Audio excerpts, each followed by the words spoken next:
megalayapost.news. Ka Catholic Management Committee jong ka Block C, haka dong merso bahala bahap haka Umsing Paris, kalarai ban pelong da ka Freedom Fest, ka badai shibenta ka jing angno ban penmi pisa na ka benta ban shnaya ka ying mane.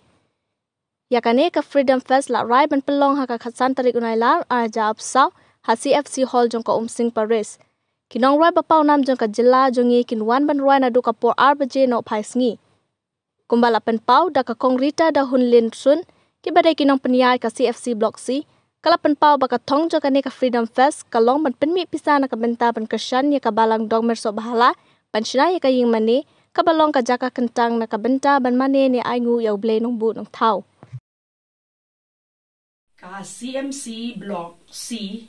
ka dong merso bahala,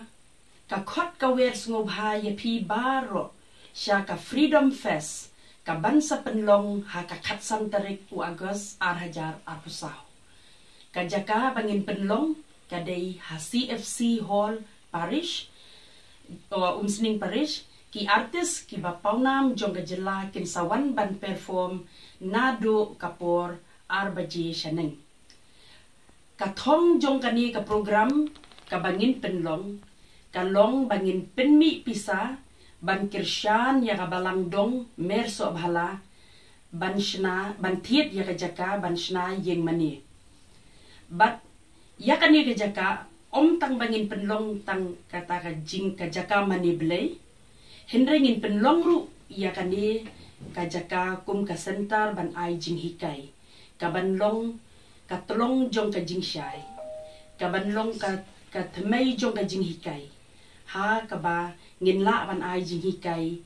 ya baro nadu ki long kumi long pa ki khon samla ki khnarit ban ai jing hikai ye ki bakin kiar na ki jing melien basniu ba kumnu ban penkre ya ka shong kha shong man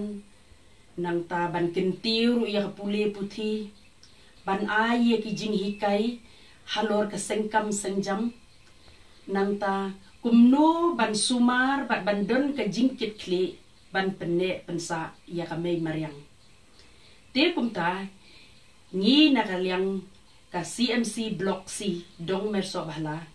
ni khot ni wers ngobha ya pi baro ki paralok ki banajan banajingay ba pins ngobha ban yawan shim benta hakate ka Freedom Fest ka bangin sa penlong haka katsan tarik u Agos ba kadairu kasingi